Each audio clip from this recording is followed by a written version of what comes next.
fourth class on the topic calculus of variation.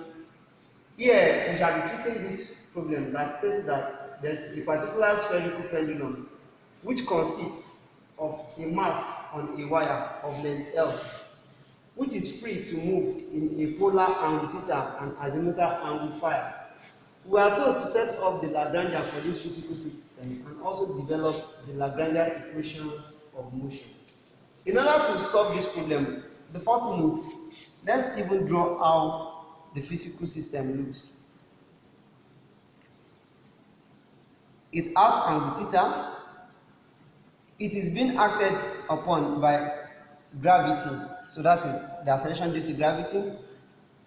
It has a constant length of L, that is, the wire has a constant length of L, and it has another angle called phi.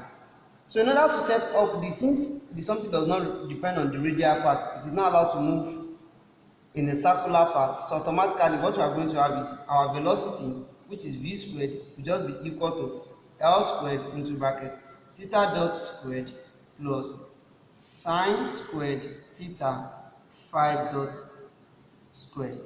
Contrary to the one we got, to the one we used in our third tutorial that states that v squared is equal to r dot squared plus r squared theta dot squared plus r squared sine squared theta phi dot squared. In this case, the velocity depends on the radial part, which is r dot squared and r squared. And if we look closely, we see that this equation and this equation, they look so much alike, in the sense that, but the only difference is that it does not depend on r squared, because this one can still be expressed as r squared into bracket theta dot squared plus sine squared theta phi dot squared. But in this case, our r squared is the same thing as the L squared, so it is just a similitude. There's no much difference in the two equations, but just that in this case, it does not depend on r because the length is constant all through the motion. So now let's now solve.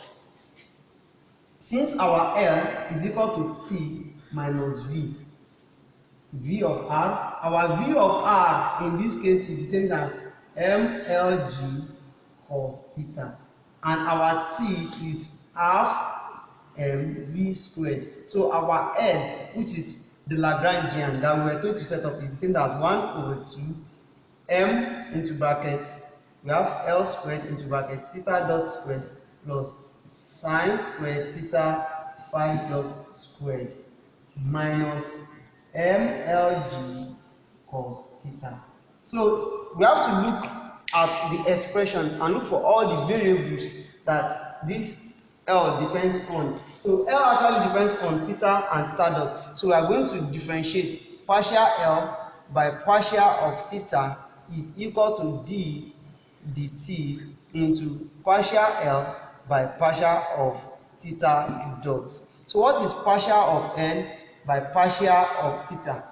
Which is not the same thing as, we have theta here and we also have theta here. So automatically by the time we differentiate, we are going to have 1/2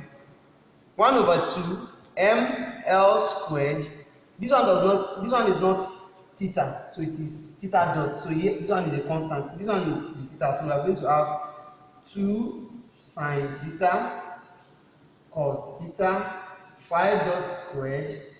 If we differentiate cosine, it will give us minus sine. So that minus times this minus, we are going to have plus MLG sine theta. So by the time we re-express this, by the time we cancel out those that are cancelable, we are going to have ML squared sine theta cos theta phi dot squared plus MLG sine theta.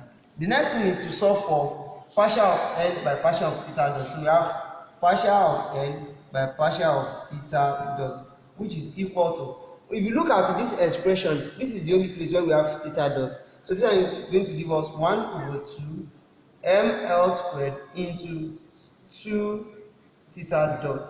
So by the time we cancel out the 2, we are going to have ml squared theta dot. What about d dt into bracket partial of L partial of theta dot? This one is going to give us ml squared theta dot dot. So by the time we now reintroduce this and this into this particular equation, so we are going to have ml squared theta dot dot is equal to ml squared sine theta cos theta phi dot squared plus mlg sine theta. So all we just have to do is to divide all through by ml squared, so that our theta dot dot is equal to sine theta cos theta phi dot squared plus this one, m will definitely cancel m. Then this l will cancel one of the l. So we are going to have g sine theta over l. So this is the equation of motion that we are told to derive. So the next thing is we still look into the equation. What other variable does L depend on? That's phi. We've treated theta and theta dot. So the next one is phi and phi dot. So we are going to say partial of L against partial of phi. Partial of phi is equal to d dt into bracket partial of L against partial of phi dot. So what is partial of n by partial of phi? This one is 0 because it does not contain any phi. So what is partial of n against partial of phi dot? This one we have phi dot here. So by the time we differentiate, we are going to have 1 over 2 ml squared into 2 sine squared phi dot. So by the time we cancel the cancellables, we are going to have ml squared sine squared theta phi dot. So what is d dt into bracket partial of L partial of phi dot? So it will just be d dt into ml squared sine squared theta phi dot. So we have to reintroduce this and the first one and this, we have to equate them together. So we are going to have our partial of L by partial of phi, which is equal to d dt into ml squared sine squared theta phi dot. Since this one is equal to 0, so automatically our d dt into bracket ml squared sine squared theta phi dot is equal to 0. By the time the derivative of a particular function is equal to 0, it means that that particular function itself is a constant. So ml squared sine squared theta phi dot is just equal to constant k. So what is phi dot? Our phi dot is just the same as k against ml squared sine squared theta. So that is another equation of motion. Thank you. Kindly subscribe to our channel.